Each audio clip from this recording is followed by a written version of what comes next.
Good day, everyone, and welcome to Practical Research 1. And this week we're going to talk about the coverage of weeks 7 to 8, and that is conclusion and recommendation. So, this is actually on the last part of creating your research paper or research study. So, by the way, let me introduce myself first.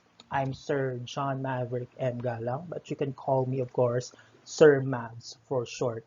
So, as you can see on the screen, that my camera is at the lower part of your screen. It's because my camera or webcam is a pop-up camera and that is why it is located on my keyboard and it is looking upward. So anyway, that's fine. Just listen to what I say and then focus on our discussion because this is going to be interesting and you will learn a lot from this because you will know how to create an effective conclusion and recommendation.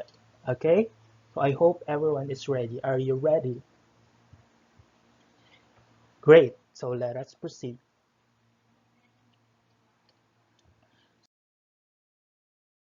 I have two topics under the lesson about conclusions and recommendations. So the first topic will be drawing your own conclusions based on the data gathered, and then based on your conclusions, you're going to create your own recommendation or an effective recommendation because that is very important. All right. So before that, of course, let me present to you also the objectives of this lesson. So there are actually 6 objectives. So the first objective is that you will be able to explain the meaning of conclusion.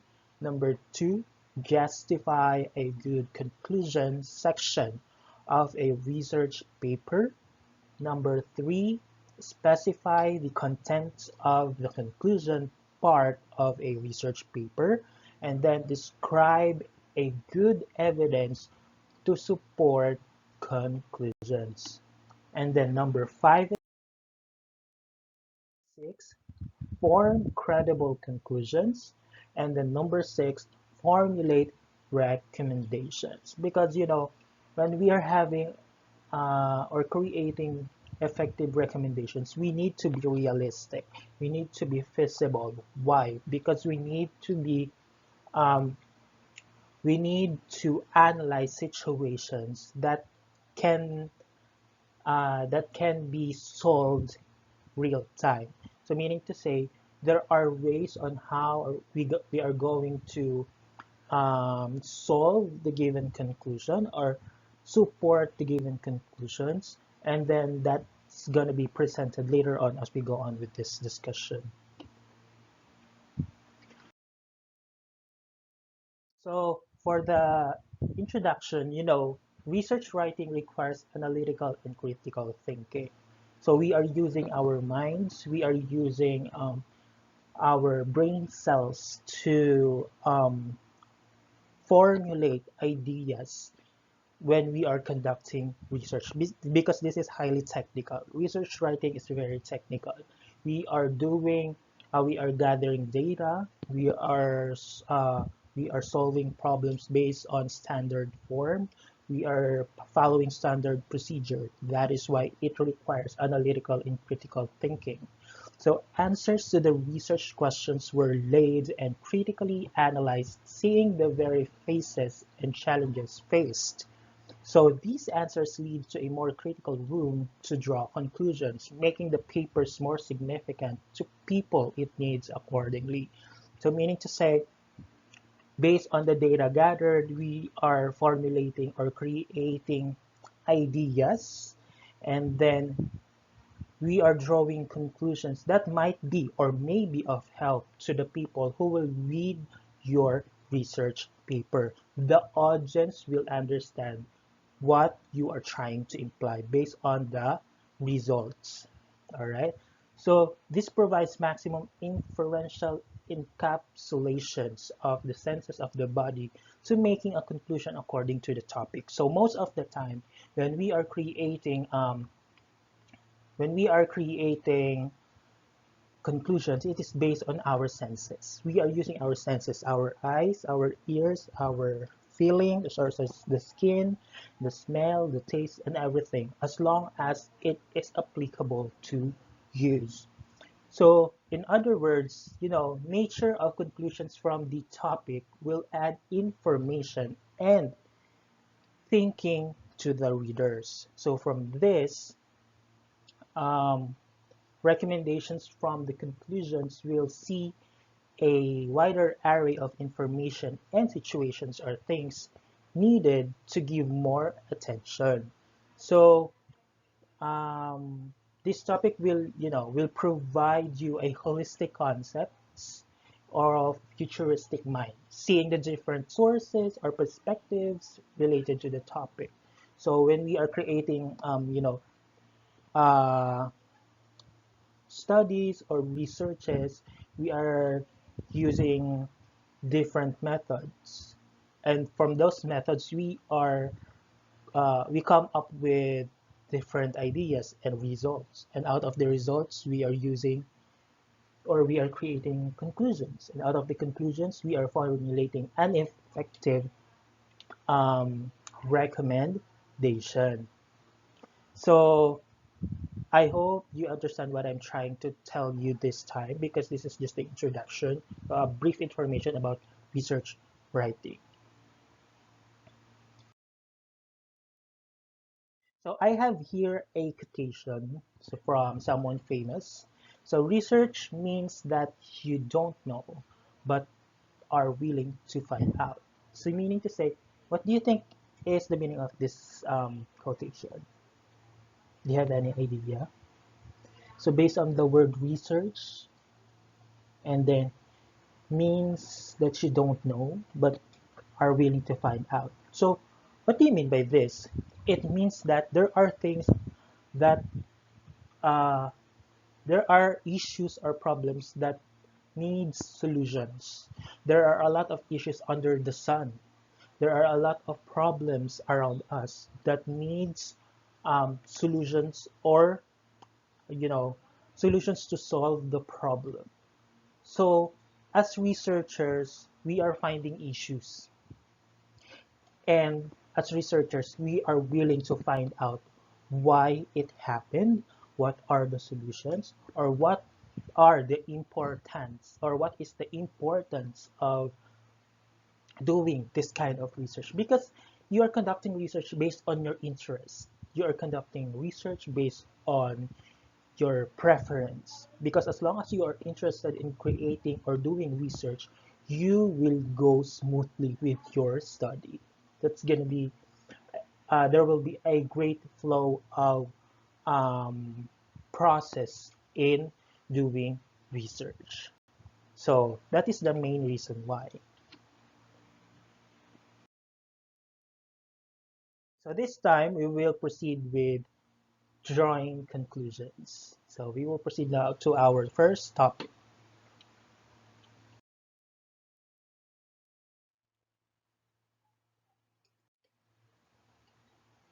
So we're going to talk about the meaning of the word conclusions. So conclusion is a type of inferential or interpretative thinking that derives its validity. So truthfulness or reasonableness from your sensory experience. Um, Touching, and then seeing, and then hearing, tasting, and smelling things around you lead to a particular conclusion about each of those experiences. The results of your sensory experience are the factual data to support the truthfulness of your conclusions. So, for example, your friend gave you something to eat that is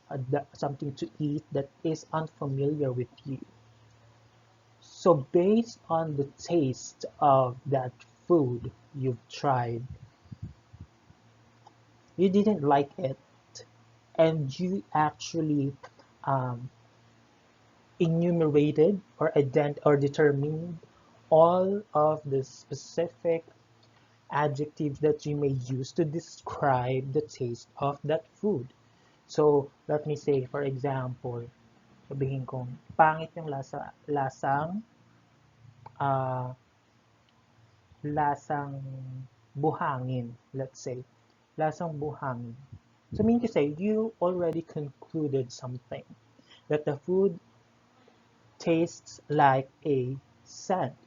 So, that line that you have given or uttered to your friend, the food tastes like a sand, that is already a factual data because you are stating facts, because that is based on your senses, based on your experience.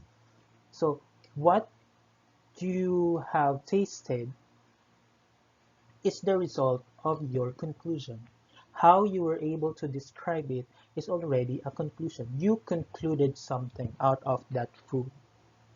And your conclusion is it tastes like a sand. So what is going to be your recommendation about that? You will create later on a recommendation if you're going to study about that issue. Why does that food taste like a sand? Did you get it? In Filipino, sinabi mo na lasa siyang buhangin at yun ay isa ng conclusion. Nagsabi ka na ng isang factual data or katotohanan or isang katotohanan kung ano ba talaga yung lasa ng pagkain kinain mo. And that is conclusion already. So,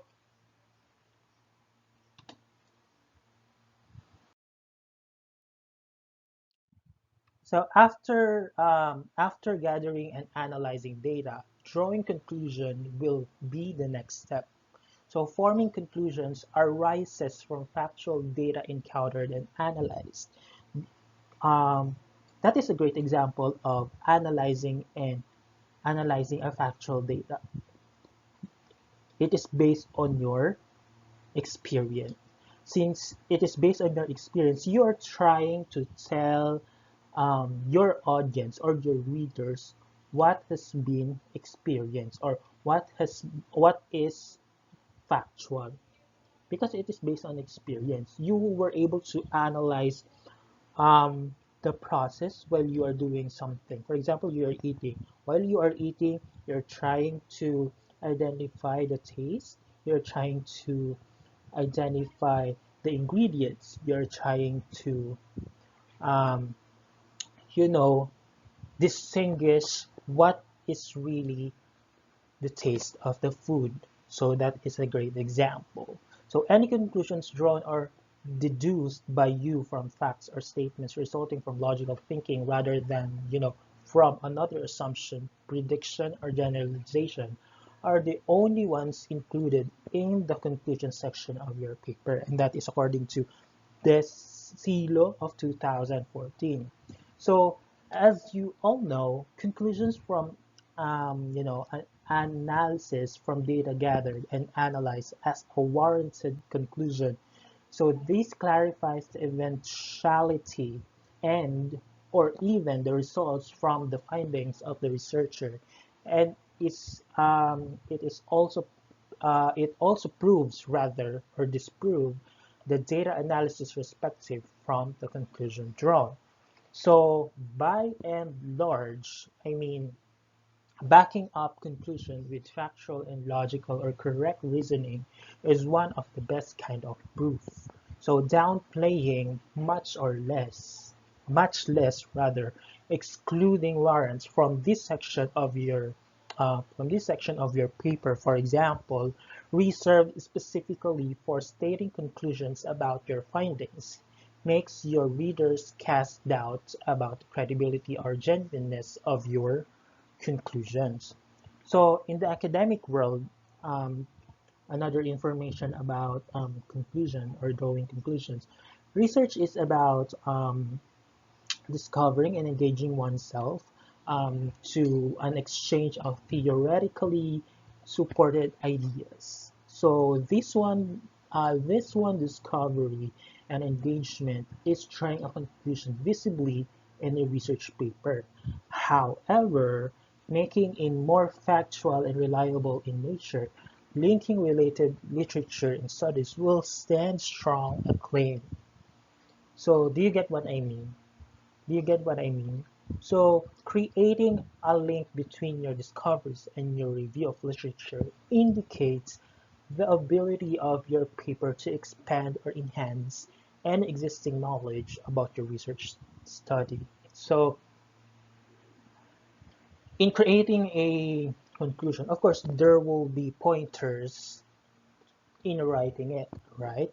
So let me present to you the pointers in writing a conclusion. So there are, I think, 6 or 7. I'm not so sure. Or there are 5 actually. So let's start with number 1. So are you ready? So the first one is explain your point in simple and clear sentences. Why? Because when you use unfamiliar words, or when you are using bombastic terminologies, sometimes it misleads people. Why? Because they cannot understand easily what you're trying to say, what you're trying to tell them, right? So using clear sentences and at the same time simple terminologies will give them easily the idea on what are the of interest points of interest in your given conclusion. So as long as it's simple, as long as it is clear, then they will easily comprehend what you're trying to imply. Next, number 2, use expressions that center on the topic rather than on yourself, the researcher. So most of the time when I was able to check, just wanted to share this experience. Um, what do you mean by this? Why do you think it is important? Because when we are writing research, please take note that you need to be objective. Do not be so subjective. Because being subjective is just a sort of supporting details to your study, but most of the time, or most of the contents of your research paper should consist should follow the objective. Um, you need to follow or practice being objective, because this is all about your topic and not your personal experiences.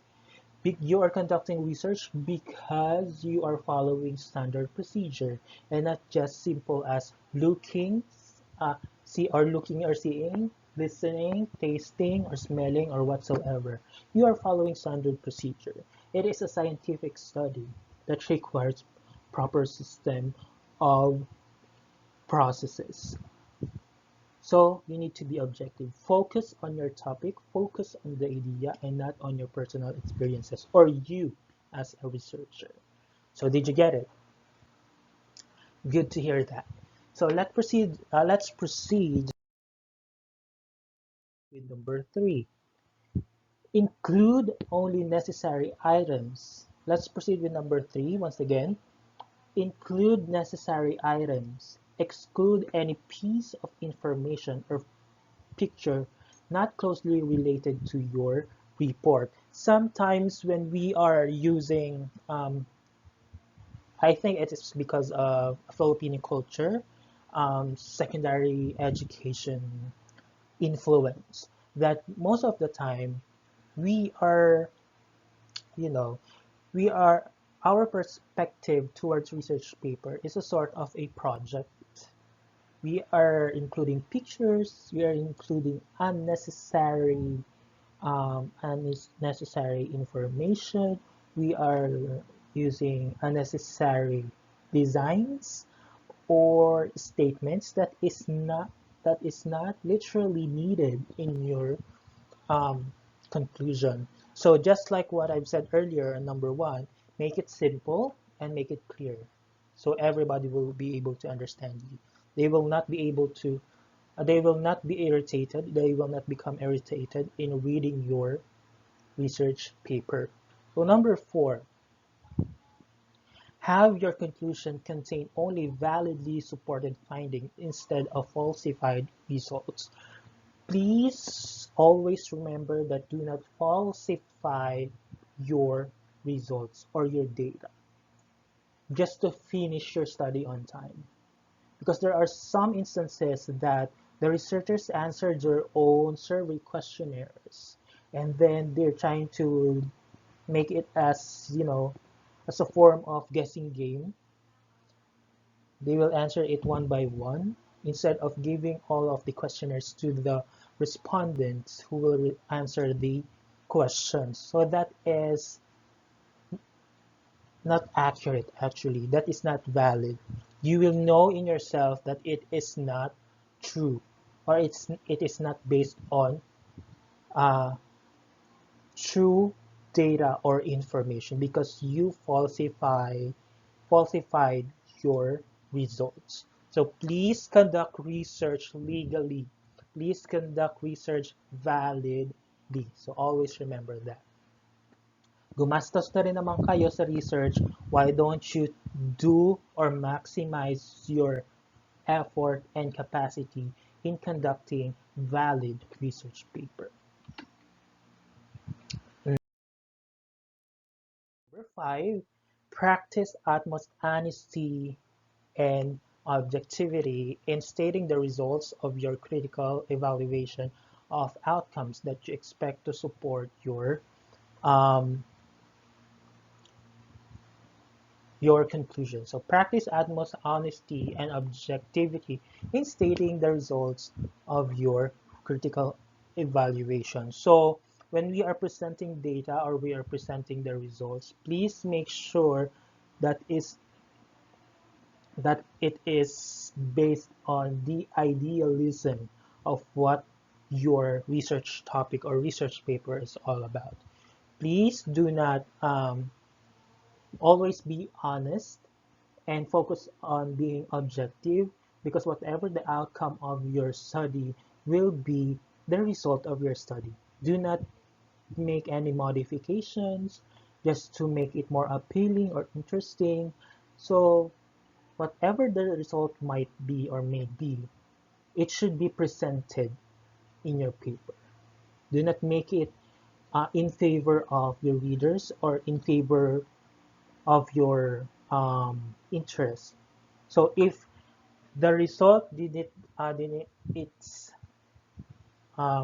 let me say, if the result is or does not jive in your favor, accept it, embrace it, because that is the real result of your research paper. So do not make it do not modify it. Just follow what is being presented on your data or your result.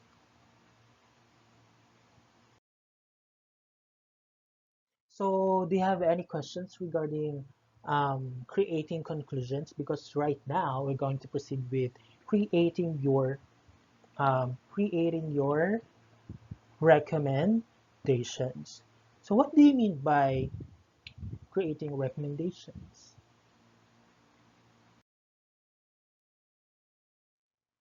So recommendations are arguably the most important part of the analysis phase. So this is where you'll suggest specific interventions or strategies to address the issues and constraints identified in the assessment. So for example, um, you have seen that the teachers coming from a specific school are not good enough when it comes to teaching. They are having a hard time to speak in English. They're having a hard time to use English as a medium of expression. So based on the result, or let me say that is one of the conclusions given on your research paper. So what will be your recommendations? Um, it can be, or it may go like this. The teachers, as your recommendation, the teachers should or the teachers of or the English teachers rather should undergo seminar training workshops in connection which is connected to English language or language itself for the improvement of their teaching strategies or teaching management, and at the same time, their communicative competence or linguistic competence. So that is one of your recommendations. In Filipino, kung nakikita mo na mga teachers mo ay hindi marunong magsalita ng Ingles or nahihirapan magsalita ng Ingles at tsaka nahihirapan magturo gamit ang wikang Ingles, ano yung mararecommend mo? So meaning to say, ang mga guro ay dapat mag-undergo or sumali sa mga seminar training workshop na may kinalaman sa English language or wika. English language or language itself. Para ma-improve ang kanilang kakayahan sa pagsasalita at ang kanilang kakayahan sa paggamit ng English language. Did you get it? Did you get my point? So that is an example of recommendation. So recommendations should directly respond to key findings arrived at through data collection and analysis. So a process of prioritization is essential to narrowing down findings. And once this is done, recommendations should be developed that align with the most important findings. So recommendations to add more information about this topic. I just wanted to impart that that recommendations should be one sentence. Do not make it a novel. Please do not make it a novel. Always remember that it should be one sentence. And it starts with an action verb. For example, create. The word create is a verb. And then the word establish, the word fund, the word facilitate, coordinate, etc. So they should use a smart, S-M-A-R-T format. Smart format. What do you mean by smart format?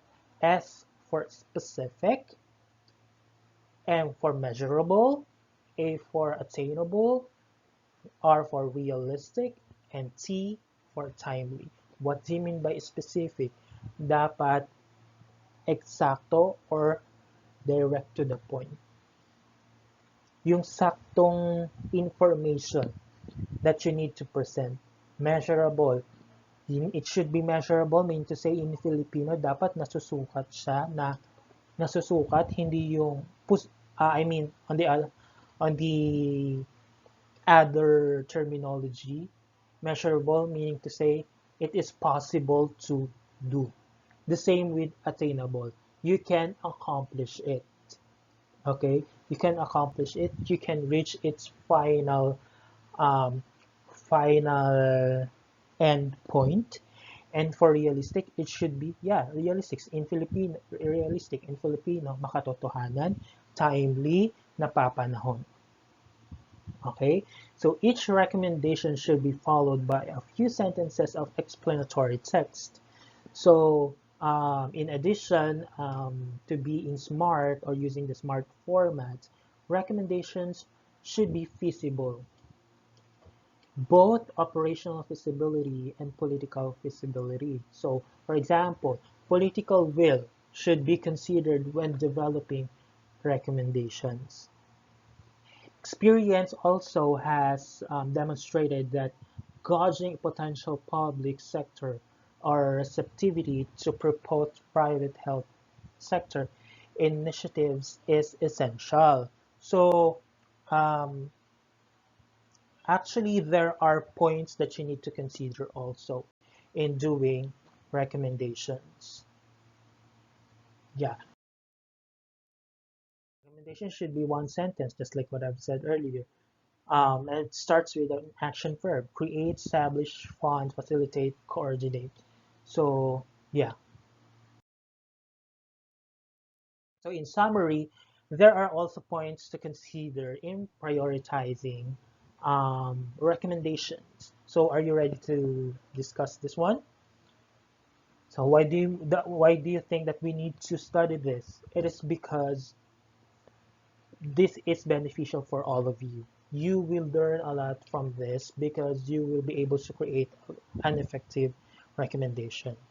Okay? So, yes, let's start. So the number one is it feasible? So do you think that when we speak of the word feasible, do you think it has the capacity to be um,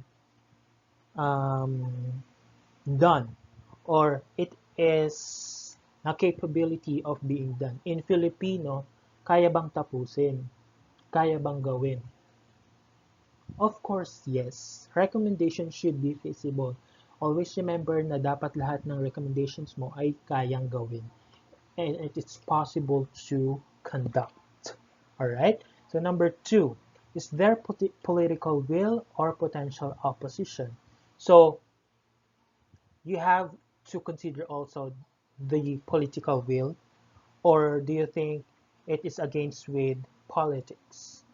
So yeah, there are activities that you may include as your recommendations that is in favor with politics, or it has information that may consist political idealism or concepts, or against with political aspects or concepts.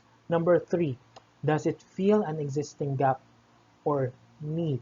So when we are creating recommendation, you should consider that there should be no gap, or there should be, or let me say, a need can be considered or can be accepted, but a gap, it should be lessened or be avoided.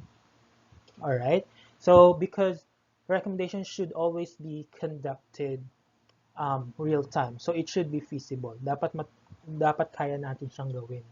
Hindi yung tayo ay magsasuggest ng something pero hindi naman pala natin kayang gawin. So yeah, you have to consider if there is a gap in doing the recommendation, or there is a need in doing the recommendation. So yeah, that is an example of it. Number four,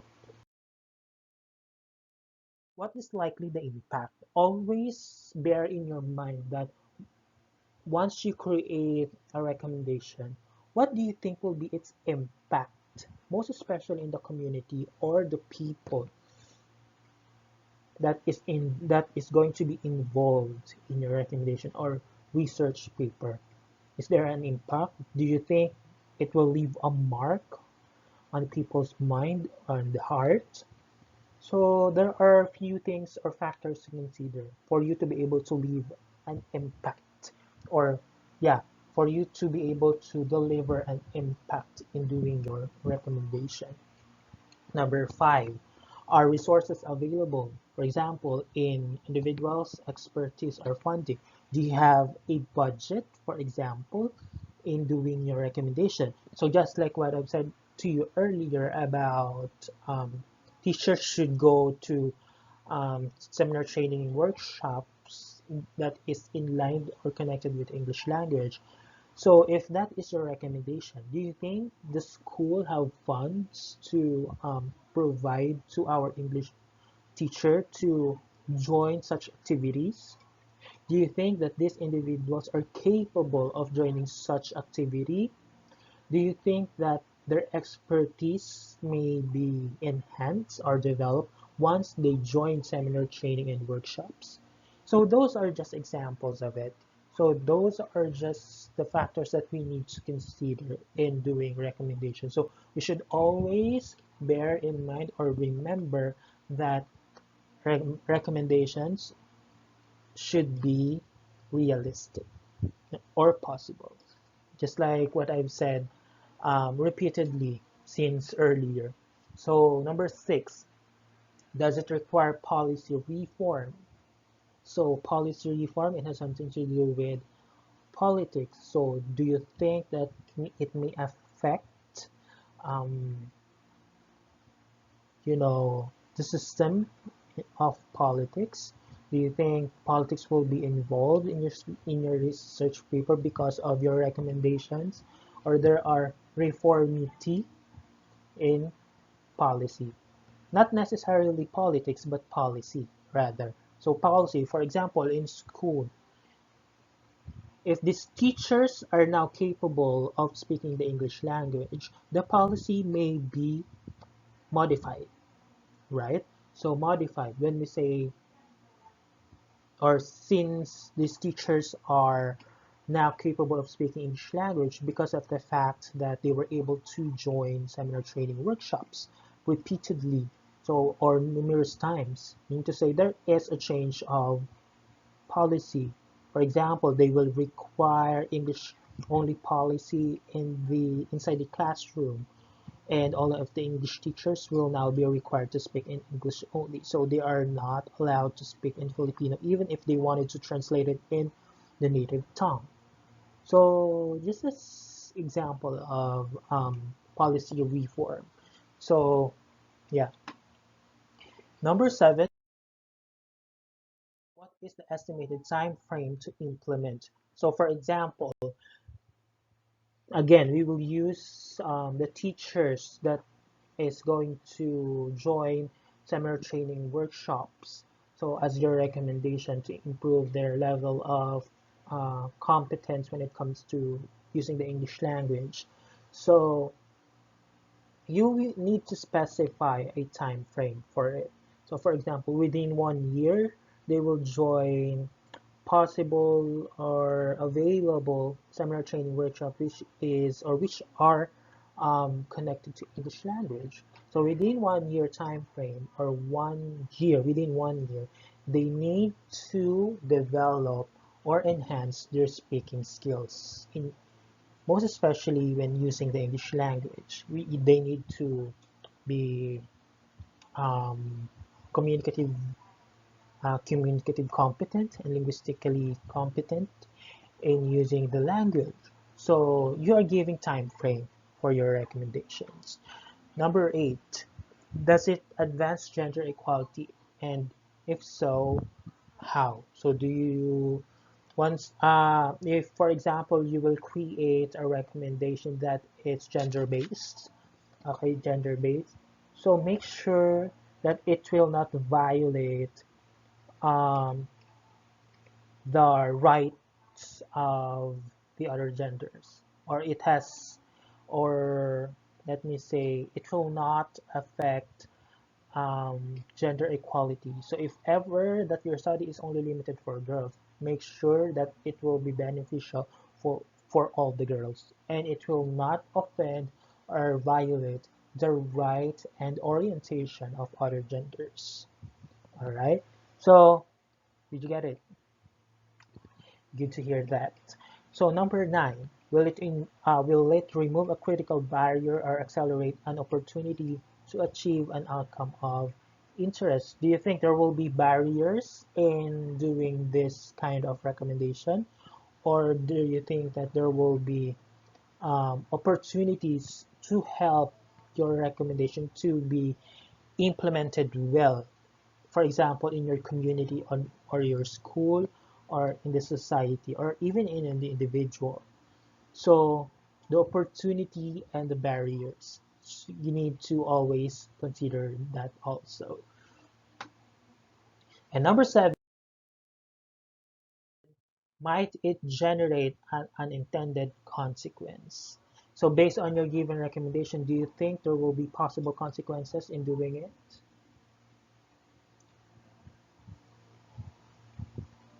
Oh, for example, once again, the teachers joining the seminar training workshops, do you think there will be consequences in doing that kind of recommendation? Of course, yes. Number 1 is the funding.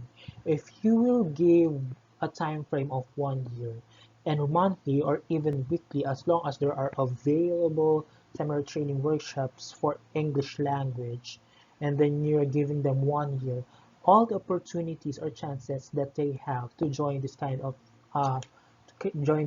seminars will affect the fund of the school, because they will be supported or provided by the school, coming from their funds, because it is a development of the faculty members, meaning it is under the fund of the school, right? Not unless they will require these teachers to fund themselves in joining this kind of activity. So, I mean to say, it still has a consequence, and that is the fund. One of the consequences, rather, will be about or regarding funds. If the teachers will shoulder the payments or the fees in joining these seminars, then their funds will be affected, and that is already considered as a consequence, right?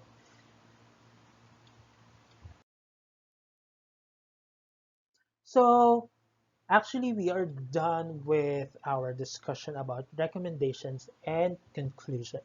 So now I'm going to give you activities that you need to do and you need to answer to evaluate if you learned something about this topic, because this is for weeks 7 and 8, and I hope everyone um, enjoy this discussion, because this is very important for all of you. So to further enhance your knowledge and at the same time to challenge you, to boost your creativity, imagination, and knowledge, please answer the following activities. You may use a yellow paper for answering um, the activities on your modules. And later on, you need to use MS Word or Microsoft Word. That is, you will use your computers or laptops to do the activity later on. So the first activity that you're going to do is to answer learning tasks number 1, this one, this one, task number 1, 3, 4, and 6 in your module for week 7 and 8. Please refer to your module for week 7 to 8 and answer learning tasks 1, 3, 4, and 6. You may use your yellow paper to answer the following activities. And at the same time, answer the assimilation part in your module. So I think it is in the lower part of your module. So you need to answer that also. Please use yellow paper. And then on this part, create a reflection of what you have learned in this week's topic. All right. So you need to create a reflection of what you have learned in this topic, and then you need to submit your reflection through my email address on the last slide. So later on, I'm going to present to you my email address. So please take note of that and make sure to use MS Word in doing your reflection. So I think you may include also this one, assimilation part. Answer the assimilation part in your module using your MS Word. Yeah, you may use this. You may use MS Word to answer this part, the assimilation part in your module, as well as the reflection paper that you're going to create based on what you have learned on this topic. So later on I think on the next slide, my email address will be presented to you.